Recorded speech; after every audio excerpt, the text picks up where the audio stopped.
आदिमं निष्परिग्रहम् आदिमं तीर्थनाथं च ऋषभस्वामिनं स्तुमम्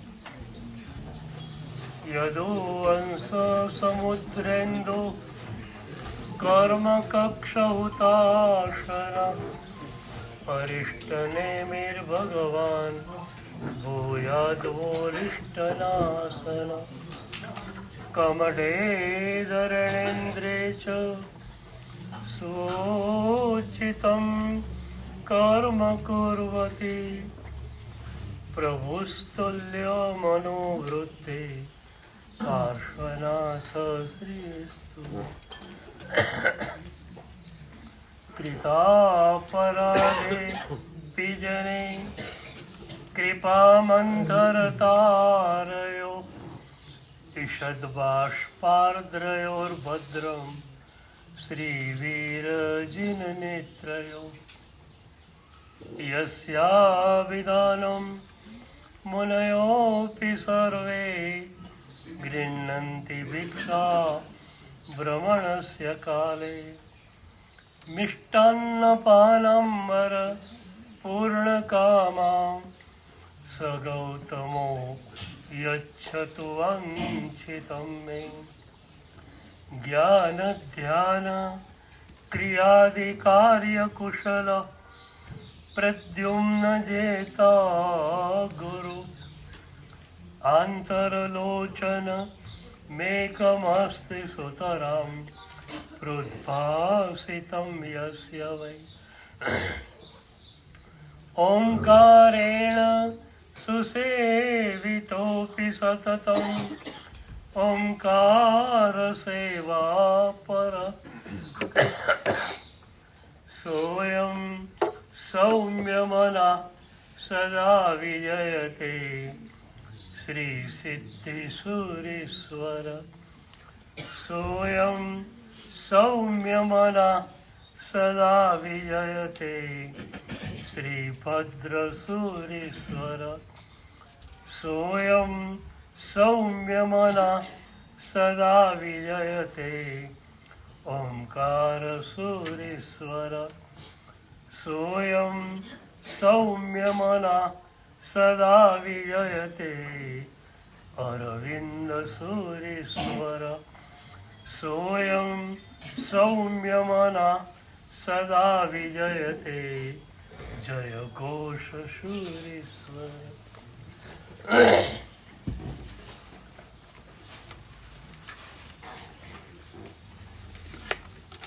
રાજસ્થાનમાં તીર્થયાત્રાએ જવાનું થયું. પેડાની બાજુમાં દાદા પાર્શ્વનાથ તીર્થ છે. અમે ત્યાં ગયા. પૂજ્યપાદ ગુણરત્ન સુરીશ્વરજી મહારાજ સાહેબની નિશ્રામાં યુવાનોનો શિબિર ચાલતો હતો. ત્યાં પહોંચ્યા, પ્રભુનું દર્શન કર્યું. એ વખતે એક નજર પડી, એક ખૂણામાં એક મુનિરાજ બેઠેલા. અમે આવ્યા ત્યારથી જોયું, પ્રત એમના હાથમાં અને સ્વાધ્યાય કરી જતા હતા.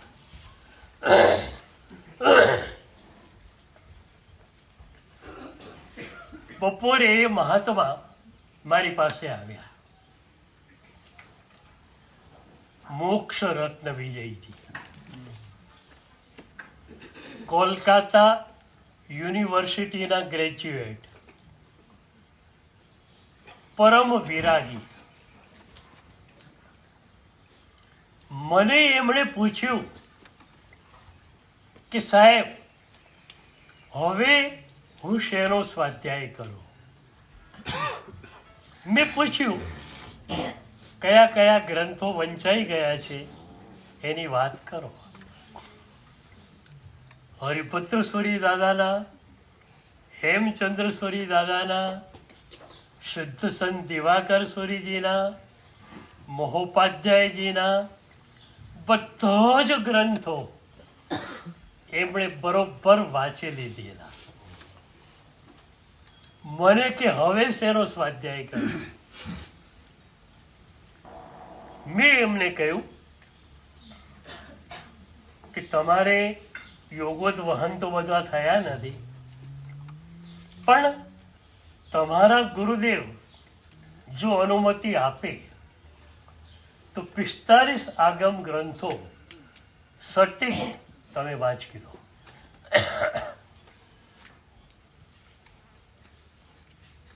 આગમ ગ્રંથો એક પાનું અમારા હાથમાં હોય આગમ ગ્રંથનું, અને આંખમાં આંસુ. મારા પ્રભુએ પર્સનલી ફોર મી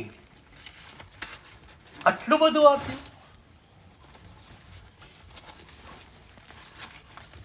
પ્રભુએ અંતિમ દેશના 16 પ્રહરની 48 કલાકની આપી. કેટલી કરુણા! બોલે જ ગયા, બોલે જ ગયા, બોલે જ ગયા. એક પિતા અંતિમ સમયે પુત્રોને જે રીતે માર્ગદર્શન આપે એ રીતે માર્ગદર્શન આપતા જ ગયા, આપતા જ ગયા. એ ગ્રંથો અમારા હાથમાં આવે, અમારી આંખમાં આંસુ હોય છે, હૃદયમાં આનંદ પણ હોય છે, વેદના પણ હોય છે.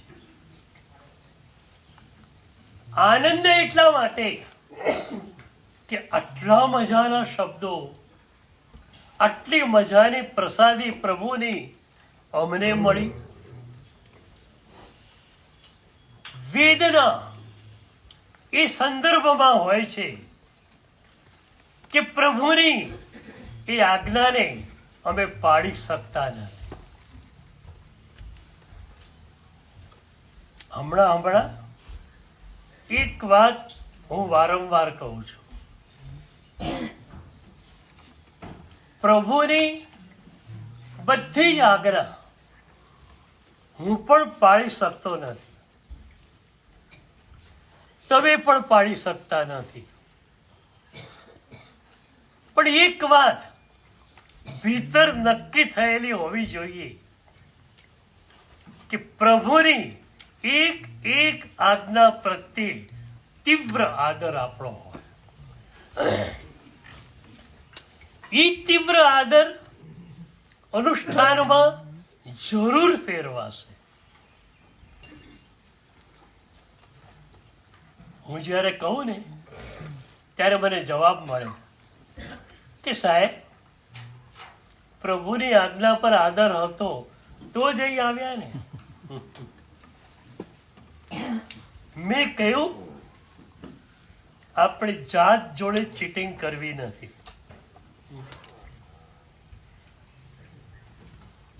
તમે નક્કી કરો કે પ્રભુની એક એક આજ્ઞા પ્રત્યે તમને આદર છે. આદર છે તો એની પારાશેષી શું? પારાશેષી એક જ છે કે પ્રભુની આજ્ઞાના દરેક બાળકો એક સરખા ગમે. મારા સમુદાયના કે મારા ગચ્છના એ વાત નહીં. પ્રભુના 5 મહાવ્રત જ્યાં કણે હોય ત્યાં આપણો આદર થવો જોઈએ. તમે પણ માથું ઝુકાવતા પહેલા પૂછતા નહીં મારા સાહેબ કઈ તિથિના છો. આ વેશને માથું ઝુકાવજો. હું નાનો હતો ને, હોરવા જતો, તો એ વખતે ઘણીવાર ગામડામાં લોકો પૂછે, મારા સાહેબ તમે એક તિથિના કે બે તિથિના? ત્યારે હું કહેતો કે હું 15 તિથિવાળો સાધુ.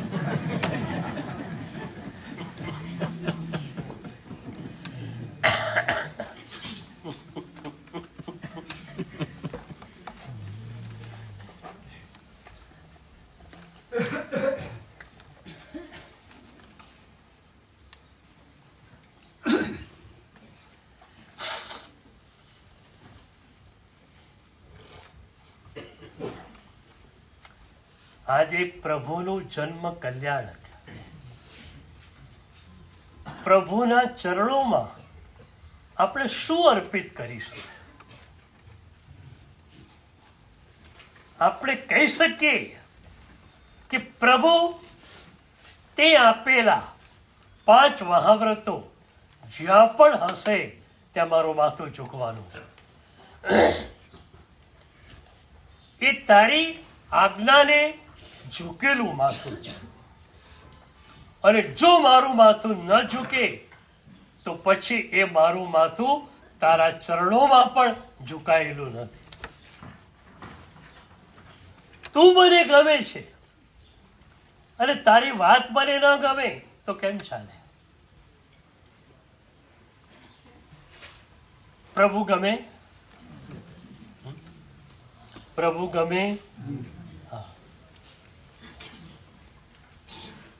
પ્રભુના પ્યારા શબ્દો ગમે? પ્રભુએ જેને ચાહ્યા એ બધાને તમે ચાહી શકો?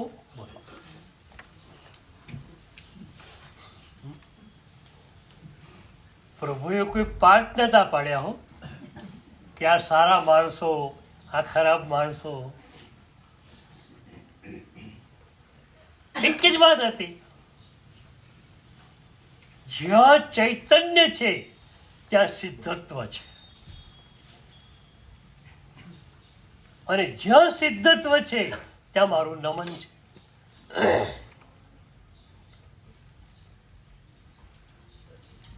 ક્યારેક સામાન્ય માણસોની ભક્તિને જોઈએ આપણું માથું ઝૂકી જાય. પારીતાણાથી શંકેશ્વર આવીએ, વચ્ચે લખતર આવે. લખતરમાં 2 ઉપાશ્રય, ડેરાવાસી અને સ્થાનકવાસી. અમે લોકો હમણાં મહારાષ્ટ્રમાં ફરીને આવ્યા. પૂરા મહારાષ્ટ્રમાં જોયું કે સ્થાનકવાસી જેવો ભેદ ત્યાં છે જ નહીં. આપણને ખબર જ ન પડે કે આ સ્થાનકવાસી છે.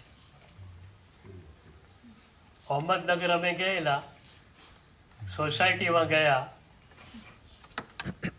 ઘરે ઘરે ગૌરીઓ થતી જાય. મારી સાથે ભાઈ હતા, એ કે સાહેબ આ બધા ઘર સ્થાનકવાસીઓના છે.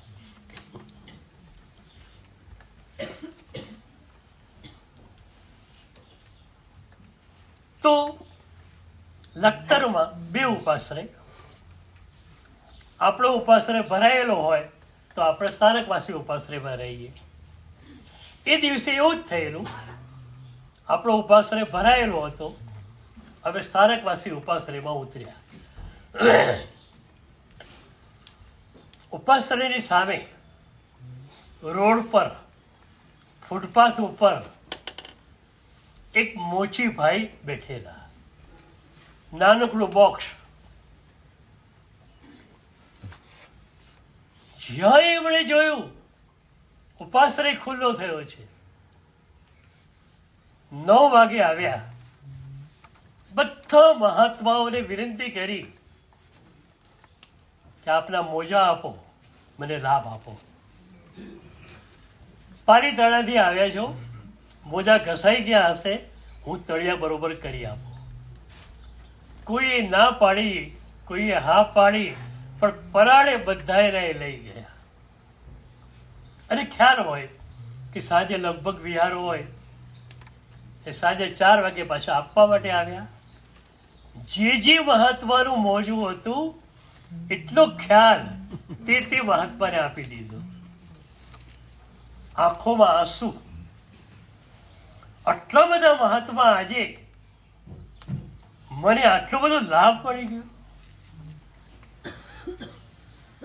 એક ભાઈ વંદન માટે આવેલા, એમણે આ ભાઈની ભાવના જોઈ, એમની આંખોમાં આંસુ આવ્યા. 2000 રૂપિયા સીધા કાઢ્યા, મોચીભાઈના હાથમાં મૂકવા માંડ્યા. મોચીભાઈ પાછળ ખસી ગયા. 1 પૈસો ન લો. સાધુ મહાત્માની ભક્તિ મહાપુણ્ય મળે છે. એવી ભક્તિ મને મળી ગઈ, આજનો દિવસ તો આનંદમાં જશે. ભક્તિના પૈસા હોય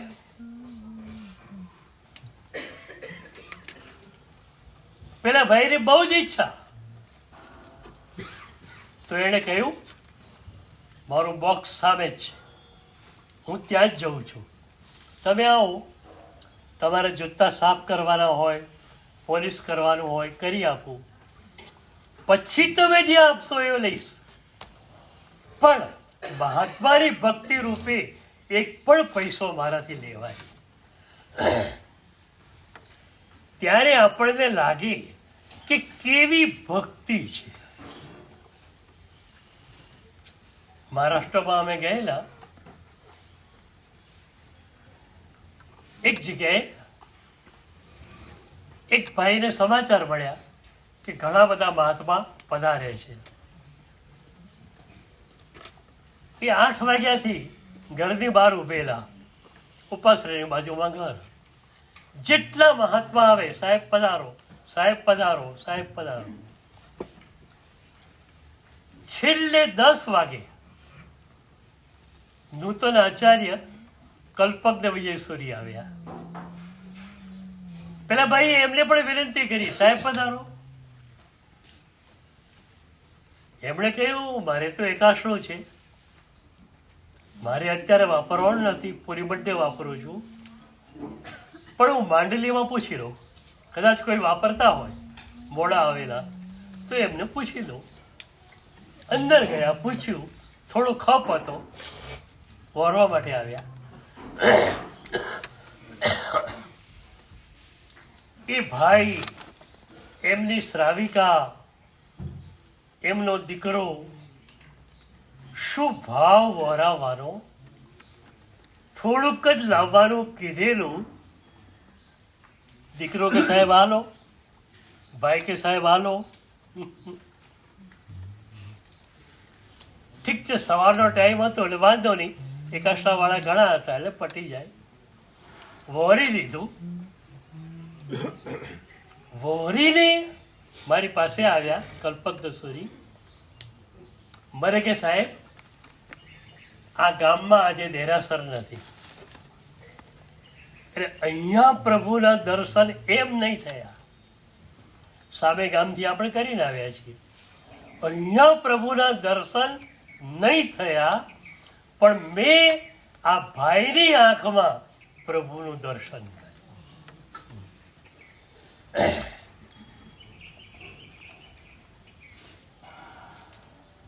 પાછળથી ખબર પડી કે 10-10:30 સુધી પરિવારના એક પણ સભ્ય નૌકારસિંહ પારીનો. એક જ વાત, ભક્તિ કરવી છે, ભક્તિ કરવી છે. તો એની આંખમાં ભગવાન દેખાયા. મને પણ તમારા બધાની આંખોમાં ભગવાન દેખાય.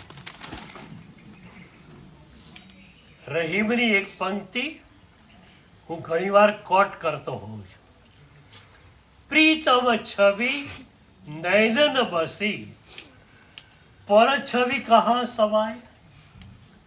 પ્રિયતમની છવી, કે પરમ પ્યારા આદિનાથ પ્રભુની છવી આંખોમાં વસી ગઈ, હૃદયમાં વસી ગઈ. એ આંખોમાં સંસાર કઈ રીતે ઝલકી શકે. પ્રીતમ છવી નૈનન બસી પર છવી કહા સમાય. તો આજે પ્રભુના જન્મ કલ્યાણકના દિને આંસુનો અર્ઘ્ય આપવાનું મન થાય. રોજ સવારે ઉઠીએ,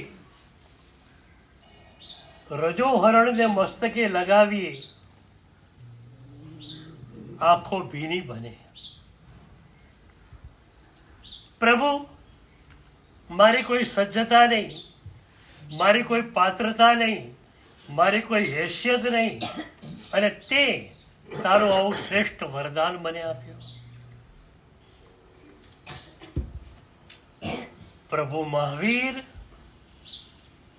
ના ઉપકારમાંથી, ઋણમાંથી ક્યારે પણ અમે બહાર ન નીકળી શકીએ. કેટલો બધો ઉપકાર! અમને દીક્ષા કોણે આપી? પ્રભુએ આપી. એમનું શાસન સ્થપાયેલું ન હોત તો આ ધર્મ માર્ગ ક્યાંથી ચાલતો હોત? તો પ્રભુ જેને ચાહે છે એ બધાને તમે ચાહો નહીં? આ મારા, આ પરાયા, કેમ? ભગવાને કોઈ વિભાગ નતો કર્યો. તમે વિભાગ ક્યાંથી શરૂ કર્યો?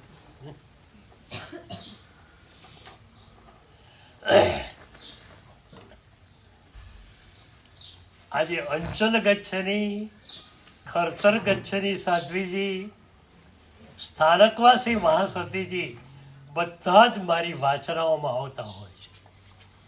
અને એટલો બધો અહોભાવ એમની પાસે હોય છે કે એમની આંખોના અહોભાવને જોઈને આપણી આંખો ભીની બને. બધા જ મારા છે. જે મારા પ્રભુના એ મારા, જે મારા પ્રભુના એ બોલો.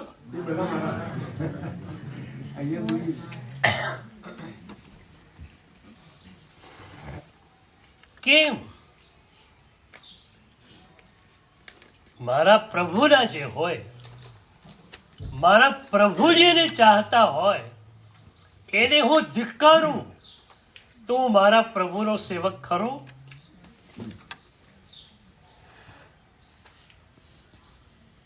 મારા પ્રભુ જેને ચાહે એ બધાને મારે ચાહવાના છે.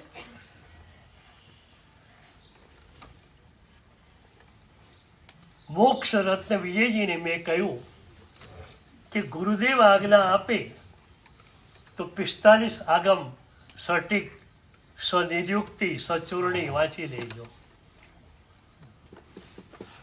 2 વર્ષ પછી ભણવાનું થયું.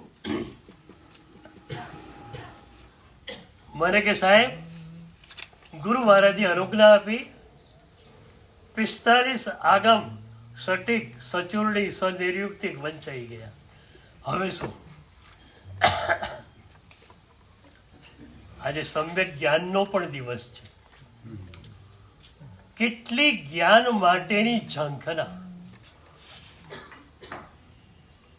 મેં કહ્યું હવે સપાટી ઉપરનું જ્ઞાન તમારું પૂરું થયું,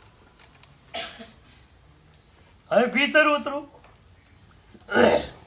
હવે એક એક ગ્રંથને લઈને ભીતર ઉતરો.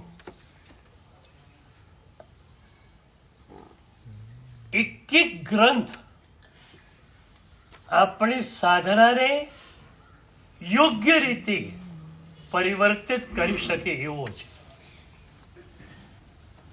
એક પંચવસ્તુ ગ્રંથ વાંચો, તમારી બધી જ ક્રિયાઓ સમ્યક બની જશે.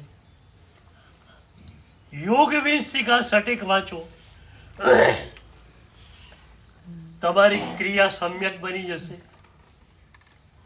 એક એક ગ્રંથ એક એક સાધનાના પડાવ સુધી આપણને લઈ જાય છે. એ ગ્રંથોના વાંચનની પરિપાટી 100 વર્ષ પહેલા ચાલુ હતી. સભાની અંદર પણ વ્યાખ્યાન સભામાં ગુરુદેવ કોઈ ગ્રંથ જ લેતા અને ગ્રંથ લઈને એની પંક્તિઓ ઉપર પ્રવચન આપતા.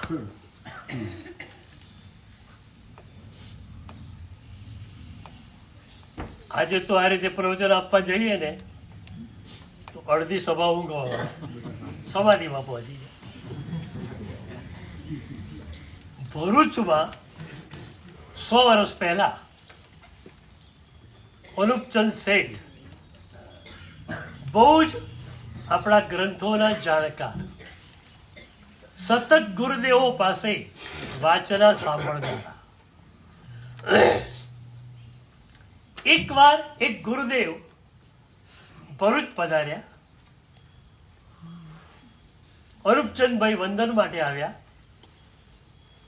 પછી કહ્યું, સાહેબજી, આપની અનુકૂળતાએ થોડો સમય વાચના અમને આપશો? ગુરુદેવે હા પાડી. રોજ સવારે વાચના શરૂ થઈ ગઈ. વાચનાની અંદર પણ આખો હોલ ભરાઈ જાય.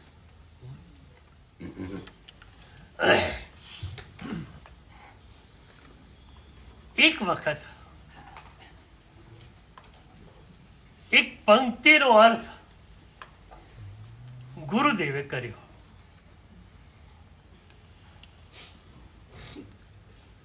અનુપચંદભાઈ સાંભળી જ રહ્યા છે પ્રેમથી. પરિણત શ્રાવક છે, ગુરુ પ્રત્યે ખૂબ ભાવ છે. વાચના પૂરી થઈ. ગુરુદેવ પોતાના આસન પર ગયા, સ્વસ્થ બન્યા. પછી અનુપચંદભાઈ ગયા, વંદના કરી અને કહ્યું, સાહેબજી, આપને અનુકૂળતા હોય તો થોડું પૂછું. કેટલો વિવેક હતો!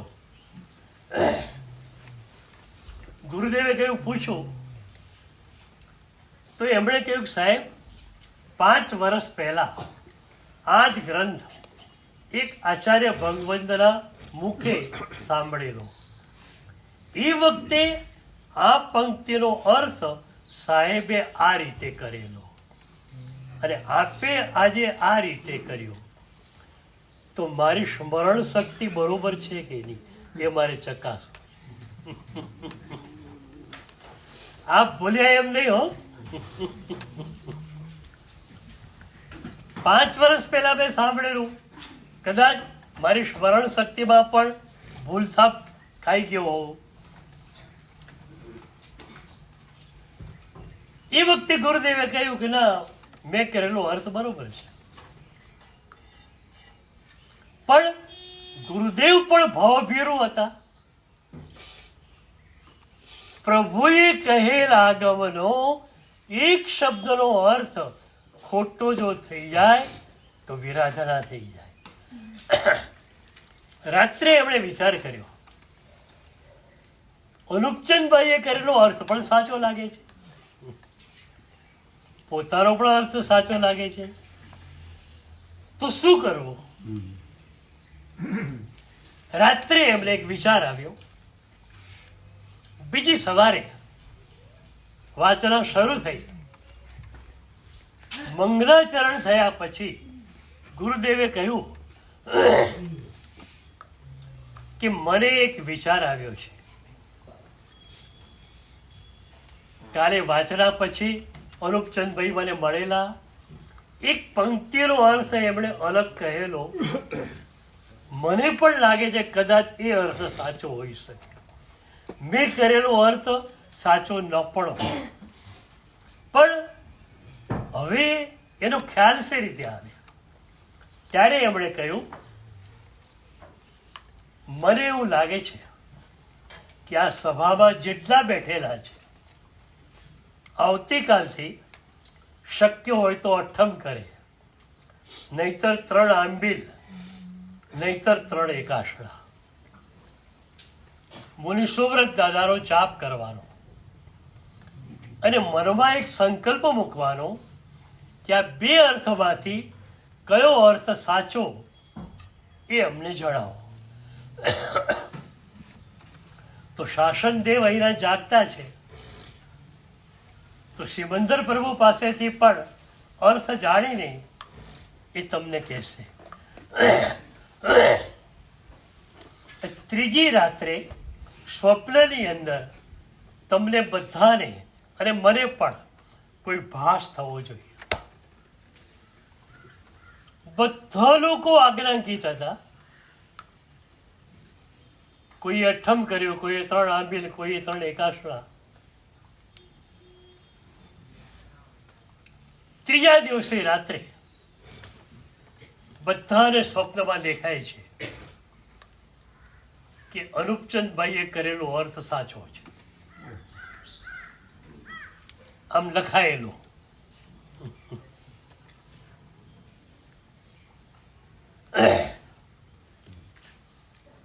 બધા શ્રાવકોને આજે પારણું છે. ચોથી સવારે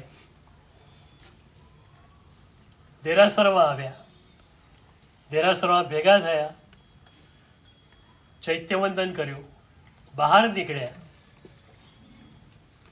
પેલા બધા શ્રાવકો કે અનુપચંદભાઈ તમે કરેલો અર્થ સાચો નીકળ્યો. અનુપચંદભાઈ કહે છે મારો કરેલો અર્થ નહીં, આચાર્ય ભગવંતે આપેલો અર્થ. અને બીજી વાત, આપણે અત્યારે ગુરુદેવ પાસે જઈશું, વંદન કરશું, પચખાણ લઈશું. કોઈએ પણ ગુરુદેવને કહેવાનું નથી કે અમને સ્વપ્નમાં આવો ભાસ થયો. એમ લાગે કે જેમ જેમ જ્ઞાન વધ્યું તેમ સદગુરુ પ્રત્યેનો ભાવ એકદમ વધી ગયો. કારણ સાધના જગતમાં પૂરેપૂરું સામ્રાજ્ય સદગુરુનું છે.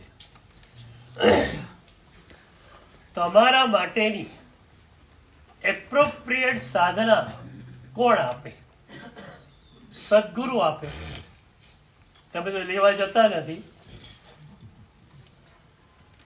લેવા જાઓ તો આપે.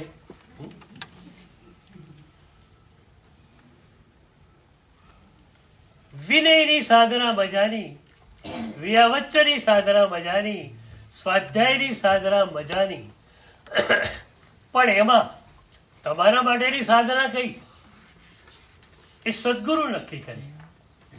તમારી ગયા જન્મની સાધનાને જુએ અને એ સાધનાના ઉપલક્ષ્યમાં તમને આ જન્મની અંદર એ જ સાધનાની ધારામાં આગળ દોડાવે. તો તમને એપ્રોપ્રિએટ યોગ્ય સાધના સદગુરુ આપે. એ સાધનાને કેમ ઘૂંટવી એ પણ સદગુરુ સમજાવે કે તને આ સાધના આપી છે, તારે આ રીતે એ સાધનાને ઘૂંટવાની છે. મેં વચ્ચે પણ કહેલું કે પહેલા આપણે ત્યાં સાધના વર્કશોપના રૂપમાં ચાલતી. ડૉક્ટર પાસે તમે ગયા, ડૉક્ટરે દર્દ નક્કી કર્યું, દવા આપી, તમે અઠવાડિયું ફરી જાઓ, ડૉક્ટર જોઈ લે આ દવાથી શું થયું અને એમાં ફેરફાર લાગે તો દવામાં ફેરફાર કરી આપે. એ જ રીતે સાધના ચાલતી હતી. ગુરુ પાસે માત્ર શબ્દ લેવા માટે આવવાનું આ વાત હતી જ નહીં. સદગુરુ પાસે સાધના લેવા માટે જ આવવાનું. આખી વાત ભૂલાઈ ગઈ. હવે એમ જ માનીએ છીએ સદગુરુ પાસે કેમ જવાનું? શબ્દો લેવા. ગામડામાં પણ આખી અલગ વિભાવના છે. સદગુરુ પાસે કેમ જવાનું? એમની ભક્તિ કરવા. 3 ટાઈમ વરાવા બોલાવા આવે. પ્રતિક્રમણ પછી બધા શ્રાવકો મુનિરાજોના પગ દબાવે. મુનિરાજની ભક્તિ કરવી આ મારું લક્ષ્ય. નહીતર શું થઈ જાય? મંગળાચરણ પછી આવ્યા, સર્વમંગલ પહેલા રવાના થયા. કોણ મારા સાહેબ માંદા છે, કોણ હાજરા છે, કોઈ ખબર લેવાની વાત નહીં. એ મેનેજરને રાખેલું છે, કરશે બધું.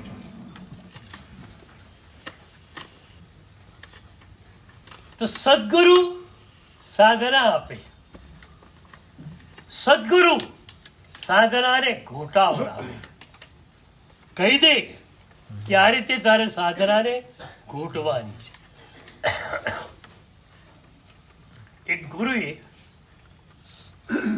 એક શિષ્યને સાધના આપી. શું સાધના આપી? તું તારું નામ નથી. તમે તમારું નામ છો કે અનામી છો? તું તારું નામ નથી. એ શિષ્યનું નામ રમ્ય ઘોષ હતું.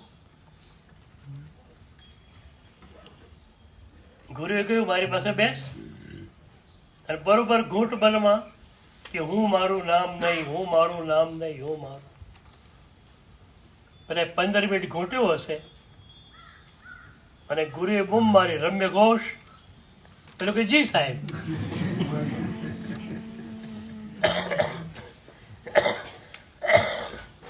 ગુરુ હસવા માંડ્યા. પેલા ટ્યુબલાઇટ થઈ ગઈ કે હું મારું નામ નથી. તો રમ્ય ઘોષ ક્યાંથી આવ્યું પાછું?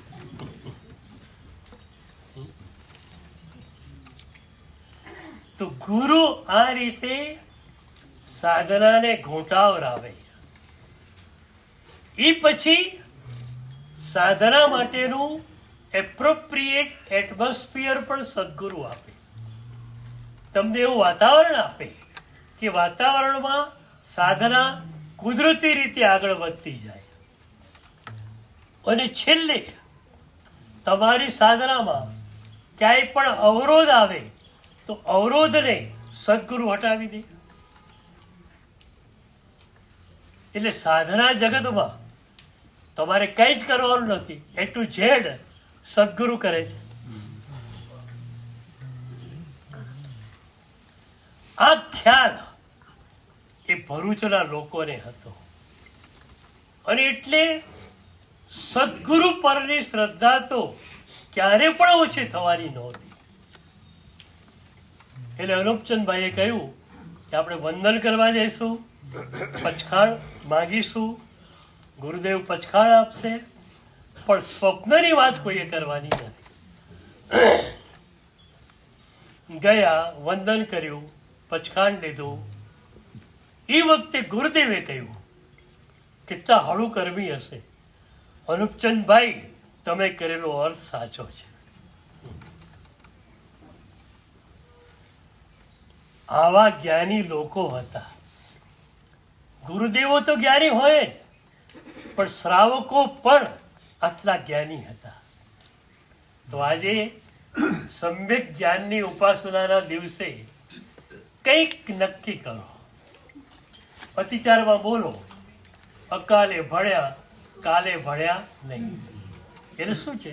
સ્વાધ્યાય માટેના વિકાલ પીરિયડ્સ જે છે, સવાર બપોર સાંજ, એમાં તમે ભણો તો અતિચાર લાગે. એ સિવાયના સમયમાં ન ભણો રોજ તો અતિચાર લાગે. રોજ અડધો કલાક કમસે કમ ગોખવું જોઈએ. ભલે અડધી ગાથા જ થાય, કોઈ વાંધો નથી. જ્ઞાનાચારનું પાલન કરવું. તો આ રીતે જ્ઞાનની દિશામાં આગળ વધી પ્રભુના માર્ગને ખૂબ ખૂબ સરસ રીતે પામવું.